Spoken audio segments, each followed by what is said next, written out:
And I haven't listened to the 99% Invisible podcast yet, but it's out, and the guest is AOC, which is a big get, I feel like. She's probably quite busy with many things.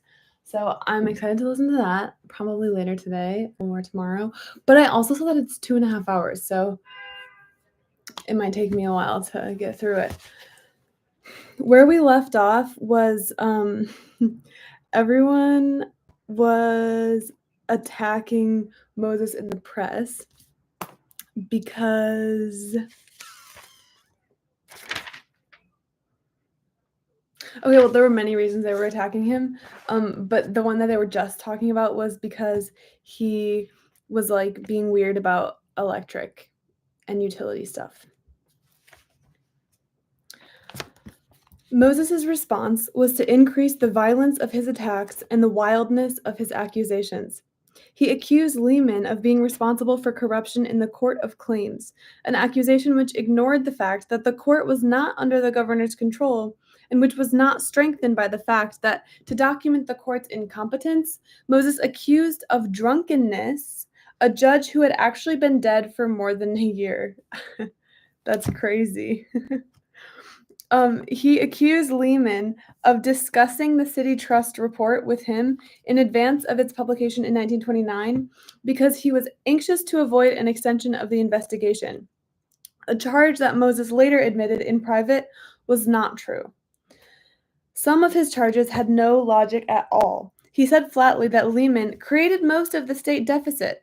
Although, as Moses well knew, and the press pointed out, when Lehman took office, the deficit had been 114 million, and the governor had since reduced it practically to zero.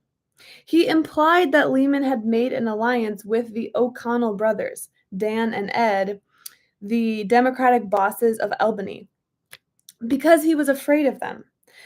Not only afraid in political terms, but physically afraid because the governor of the state of New York was worried that the two O'Connell boys might beat him up. Incredible as the statement was, there is no way to interpret Moses' exact words. Okay, I'm so excited for this quote. He wants O'Connell votes, and he is physically afraid of crossing or antagonizing people who, if they have nothing else, have boldness and physical courage. Okay, so Robert Moses is the worst campaigner of all time. This is crazy. He's like lying about very easily fact-checked deficit info. He's saying that the governor, who has been like, I think, fairly pleasant with him so far, is like a baby and a wimp. Even the governor's financial integrity was not safe from Moses' tongue and pen. In the campaign's most astonishing charge, he startled dozing reporters at a sleepy Republican women's club lunch in Syracuse by accusing Lehman, who had done more to break the utilities' power than any governor in the state's history, of being the utilities' secret ally. Waving a sheaf of papers that he claimed documented his charges, Moses stated flatly that the governor had financial ties with the utility field. So he's just waving a stack of papers while he makes a claim, which is famously a great way to show that your claim isn't really in those papers. And as the reporters goggled with amazement, he added that the corrupt Senator Thayer is a very small factor in public utilities in New York State politics. Why Governor Lehman is much more a factor than Thayer ever thought of being. When Moses' documentation was examined closely, the ties he mentioned with such sinister implication turned out to be nothing more than the underwriting of a utility company bond issue, underwriting that had not ever been done by Herbert Lehman, but by Lehman Brothers, the family banking firm in which Herbert Lehman had never played much of a role. Although we did learn last time that he was one of the three Lehman brothers, and from which he had severed every tie years before. Such scrupulousness was by no means common among public officials of the day, but as Lehman biographer Alan Nevins put it, he was scrupulous about everything. If some decision of his might affect a company in which he owned stock, he whipped off a sale of the stock. During Lehman's long public career, there never had been and never would be again even the faintest hint of impropriety. I lost my spot.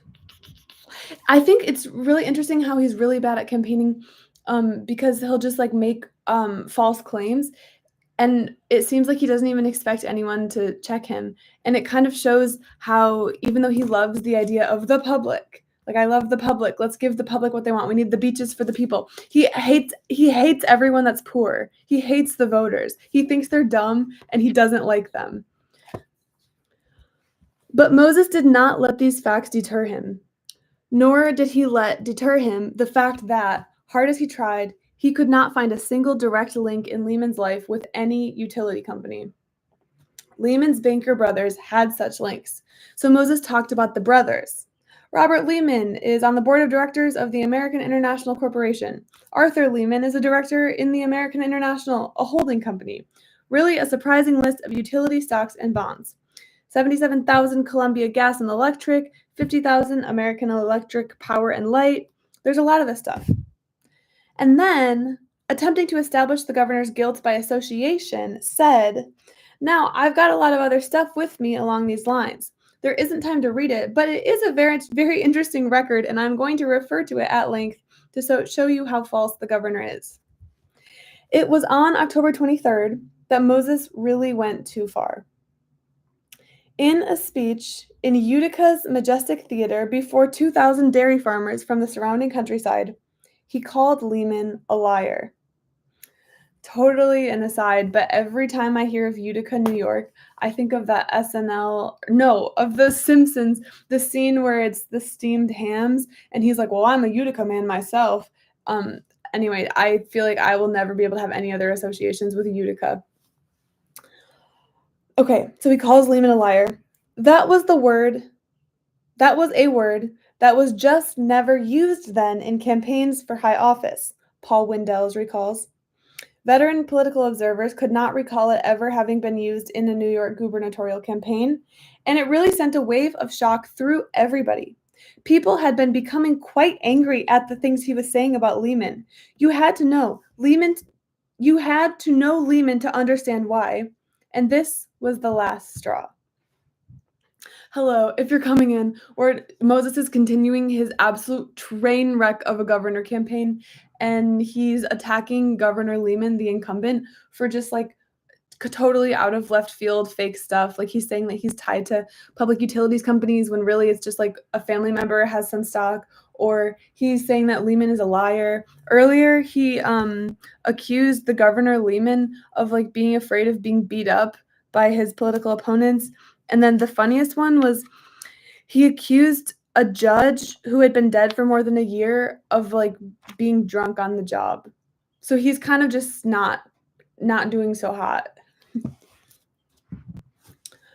Okay. Moses' use of the word was particularly indefensible. It came in the course of his attempt to link Lehman to inflated milk prices, despite the fact that the governor had no control over such prices. In the Utica speech, Moses told the audience of dairy farmers, angry over the fact that while the price of milk kept rising, the percentage of the price they received from the middleman dairy interests remained small, that Lehman was also responsible for that. The governor, he said, was linked to dairy interests because he said the Lehman brothers had traded in the stock of companies interested in the milk business and had simply lied to the people of the state when he claimed that he did not control the state milk control board. Also, I wonder if there's still a state milk control board. I would love to see what their meetings are like, which set both milk prices and the percentage of those prices paid to farmers. That was a deliberate, cold-blooded evasion, Moses said. In fact, it was just a lie. He had the authority himself, but lacked the guts to exercise it. Moses' accusation was a lie. He said that Lehman controlled 2 members of the board, when, in fact, the governor controlled only 1. The other 2 being Republicans removable only by the legislature. But when Lehman pointed this out, Moses' only answer was to repeat the charge the next event, saying, I said that Governor Lehman lied about the milk administration. He did lie about it. Lehman's advisors gathered in a hasty strategy conference to decide what to do about the insult. As it turned out, they didn't have to do a thing. Moses' own supporters did it for them. General John F. O'Ryan, the respected reformer who, along with Moses, had been blackballed out of the 1933 Fusion nomination for mayor by Seabury, had been backing Moses for governor. Now the general announced that he wasn't backing Moses any longer. Mr. Moses, he said, has indicated by his own acts and words his unfitness for the office he seeks. Even the campaign manager for Moses' own running mate, GOP U.S. senatorial candidate E. Harold Cluett, publicly announced that he would not vote for the head of the GOP ticket. He is not the type of man qualified for leadership of the Republican Party, he said. Running mate McGoldrick, a Republican and Fusion Party nominee for comptroller, kept silent publicly, but let anyone who asked privately know how he felt. The thing was terrible, McGoldrick was to later say. Those savage attacks on Lehman, personal stuff, just wouldn't wash. Upstate newspapers that for generations had supported every Republican candidate for statewide office announced that they would not support this one. Most New York City newspapers, Pearl loves, there's this one hat that she loves sitting in, and she's trying to sit in it, but over to this direction of the camera. Okay, so the upstate governors are not even supporting him. Most New York City newspapers rushed into print with editorials like the one in the World Telegram, which said, Robert Moses, as was to be expected, has proved a far more aggressive and agile campaigner than the governor. But aggressiveness cannot in itself inspire confidence. Realities are realities, not to be concealed by curtains of words or by calling Governor Lehman weakling and liar. Moses' only response was to keep calling Lehman a liar, to flail out at the governor more savagely than ever, and to broaden the arc of his wild swings until he was attacking not only the governor's advisors, but men connected only peripherally or not at all to the administration. Pearl, say hello to the people. Say hi. She kind of stinks. You have stinky breath. You smell like cat food. Within a matter of days, he had attacked a novel and perhaps unique distinction. He had attained a novel distinction. He was the first and perhaps the only candidate in the history of New York State on whom a radio network demanded nonstop libel insurance. The Mutual Rebroadcasting System refused to broadcast any of his speeches unless the Republican campaign committee purchased a policy that covered every word that Moses said on air. That's crazy. I'm trying to show her, but it's kind of hard to get the angle right. And she's not even looking. Oh, there she is. This is Stinky Pearl. Pearl, say hi back. Your British friend is saying hi. Some of Moses' sallies were reminders of the brilliance of the political invective he had displayed in the LaGuardia mayoral campaign of 1933, when he himself had not been personally involved. Jim Farley, still bleeding from his dissection by Moses in the mayoral campaign, wandered into the gubernatorial contest with a quiet little statement of support for Lehman and promptly found himself back on Moses' operating table. Noting that Farley was president of a firm which supplied sand and other building materials to contractors, including some of whom received government contracts, as well as being postmaster general and chief patronage dispenser for the New Deal, Moses dubbed him the sands mail and bag man of the national administration, and then shortened the description to Jim Farley, the big bag man. I don't really know why that's an insult, but it definitely sounds like one. But in most of Moses' attacks, brilliance was made the slave of rage. The scalpel was discarded in favor of the bludgeon, and the swings Moses took with the latter weapon were wild indeed. During its final 2 weeks, his campaign was almost entirely a campaign ad hominem, an exercise in wholesale insinuation and vituperation. Seeing his hopes for elective office vanishing, he spewed venom over his opponents, all his opponents, former friends as well as longtime foes, men who were motivated by principle as well as men motivated by politics. In speeches broadcast across the state by the libel-insured Mutual Network, Moses called Roosevelt's former law partner, Basil O'Connor, a fixer and a chiseler, Seabury, a demagogue with a messianic complex, and the state's senior U.S. Senator, Dr. Royal S. Copeland, a former eye surgeon, a professional mountebank. I don't even know what I'm looking up what a mountebank. It is a person who deceives others, especially in order to trick them out of their money, a charlatan. The closest of former friends, men such as Joseph Proskauer and Morris S. Tremaine, state comptroller under Smith, Roosevelt and Lehman, with whom Moses had worked closely for years, were not immune. Tremaine, he implied, was senile. Quote, "I like Morris Tremaine personally," he said. "He's an old chum of mine, but I think he's getting stale at Albany. Moses ought to get away from statistics for a while. Morris ought to get away from statistics for a while. I can guarantee to take care of him in one of our steamer chairs at Jones Beach."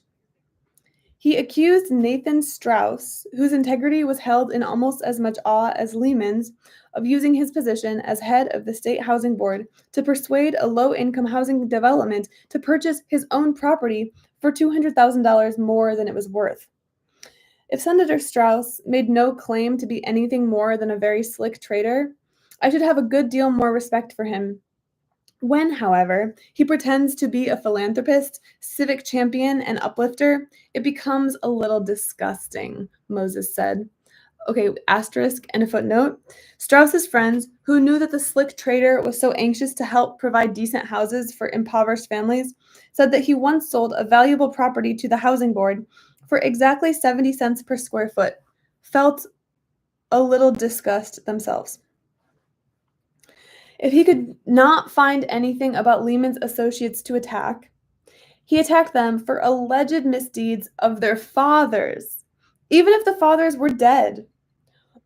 What is Jack Murray doing at the head of Governor Lehman's campaign committee if power connections are taboo in politics? Moses demanded in one such charge. As the Herald Tribune pointed out, Mr. Moses did not explain his reference, but it was understood to infer that Mr. Murray's father, the late Thomas E. Murray, was connected with the Consolidated Edison Company. If there happened to be any truth in this onslaught of innuendo, I like the phrase onslaught of innuendo, Moses did not provide any convincing proof of it. Not one of his more serious charges was documented. Their subjects began treating them almost as jokes. When reporters asked Strauss for his reply, he would only say, "Bob Moses will be in the limelight for another 10 days and is entitled to all the fun he can get out of it." As one of his oldest friends, and the man who sponsored his entire park program in the state Senate, I wish him all the luck in the world. The one victim of Moses' attacks who did not reply at length did so in telling fashion. The day after a particularly far-ranging Moses speech, Ed Flynn issued a statement saying, "The emotional instability of this candidate was never better demonstrated than last night, when, without rhyme or reason, he denounced in wholesale lots men who need no defense at my hands. If the campaign were to continue much longer, it would reach the point where this candidate would completely satisfy at least himself, if no one else, that he is the only honest and efficient public servant that the state has ever known.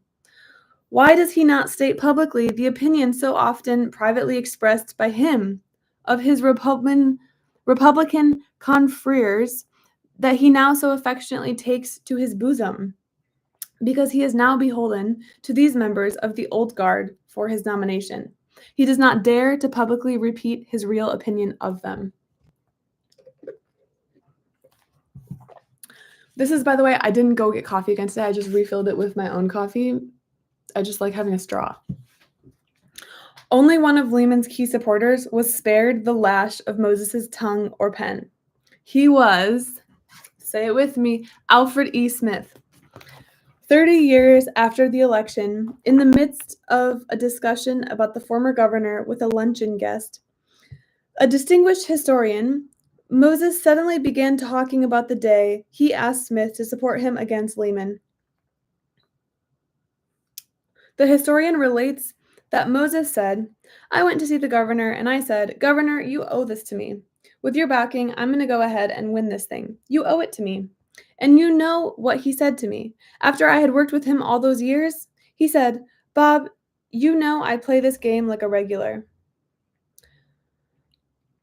Well, the pain in Moses' eyes, the historian recalls. Here was a man, the most powerful man in New York State, telling him about something that happened 30 years before, and it still really hurt him. According to Smith's daughter and confidant, Emily, the former governor had wanted desperately not to hurt Moses, but he had no choice. Moses might deny in public that he was the candidate of the old guard, but Smith knew that he was. And the old guard was not just a phrase to Smith. These were the men who had fought against his efforts to cement into place above the heads of the state's defenseless poor a roof of social welfare legislation that would give them some protection against the cold winds of illness, injury, old age, and unemployment. He knew that if not held in check by a Democratic governor, they would begin tearing down that structure brick by brick. No matter how deep his personal affection for Moses, he couldn't let them do that. And if Smith felt he owed Moses a lot, and he did feel that way, he owed Lehman a lot too, not only for Lehman's cash backing of his campaigns, but for Lehman's vigilant maintenance of and attempts to add to the social welfare structure. For Lehman's continual gracious public reminders that he was only continuing Smith's work, and for the considerate requests for advice that had made Smith feel a part of state government again. Smith's personal feelings for Moses were something special, of course, but the former governor respected Lehman. And he had, after all, played a key role, perhaps the key role, in making Lehman governor. He couldn't try now, without any good reason, to oust Lehman from the post in which he had helped place him. Most important, as he said to Moses, "I play this game like a regular." He had done so for 40 years. His rage and bitterness at Roosevelt had not yet driven him to the point at which he would later, for the first time in his life, break with the party to which he had given so much of it. When Lehman asked Smith to campaign for him, Smith did. But he campaigned only for the governor, not against Moses, avoiding any personal attack on him. The press, antagonized by Moses, made capital of Smith's presence in Lehman's camp. But Raymond Ingersoll, one of the few old Smith supporters on Moses' side, was able to reply that Governor Smith never said a word about Bob Moses, and he never will. And Moses didn't attack Smith either. When, moreover, the two men met at a dinner party soon after the end of the campaign, friends who had been apprehensively watching out of the corners of their eyes saw that within minutes they were talking together in as complete a rapport as ever. Moses as respectful and Smith as friendly as in the days before the campaign. Nothing could disturb that friendship, says the host at that dinner party. Nothing. And the proof of how right he was, of course, came with the opening of the Central Park Zoo less than a month after the end of the campaign. Oh, wow. Okay, so we kind of went back in time for this chapter. That's interesting. It wasn't what Moses said that most antagonized voters. It was how he said it. He let his contempt for the public show. As bad as his speeches read, one observer recalls, they read a lot better than he reads them. The problem was not, observers agreed, that Moses was an unimpressive figure on a podium. On the contrary, he was very impressive. Describing one Moses speech, a reporter wrote, "He stepped up to the reading desk, a great bulk of a man, leant comfortably forward, and began to speak with the clearest voice and easiest manner in the world. His broad shoulders, heavy chest, jaw, and eyebrows, combined with the physical presence, the sense of poise and self-assurance he emitted, made him exude strength and power. His voice fit in. It was deep and resonant, just nasal enough to sting. But if Moses was a powerful figure, he was not a pleasant one. When he was introduced, his smiles as the audience applauded were brief, and the look on his face was more one of barely concealed disdain than appreciation. There was no acknowledgment of the applause. He generally cut the applause short by stepping abruptly to the reading desk and preparing to begin his speech, as if anxious to be done with it, so that he could depart for some worthwhile activity. As he read his text, he seldom bothered to look up, sometimes going 5 minutes without a single glance to acknowledge his listener's presence. When the audience interrupted him with applause, he stepped back with a look that indicated nothing so much as boredom and resumed reading as quickly as possible. He made no gestures. He did not vary the note of his voice, wrote one reporter. He gave no hint of oratory or of rhetorical periods. His only emphasis was a loudening of his voice to drive his points home. He gave the impression that he was way above them, recalls running mate McGoldrick. He was alienating them all the way through. He looked like nothing so much as a man dining at a poor relation's home, feeling strongly it was an act of great condescension and kindness on his part to be there, and determined to let all the people present know he felt that way. The only time that pose was modified was when he got caught up in what he was saying. Then, the steady loudening of his voice continued until it was very loud indeed, loud and harsh. His right hand, which he had been resolutely keeping in his pocket up until then, would come out, and it would begin to make the pounding gesture his aides had learned to dread. Because there was a microphone on the lectern on which he was pounding, the smack of his palm, thudding down to emphasize each point, would be magnified.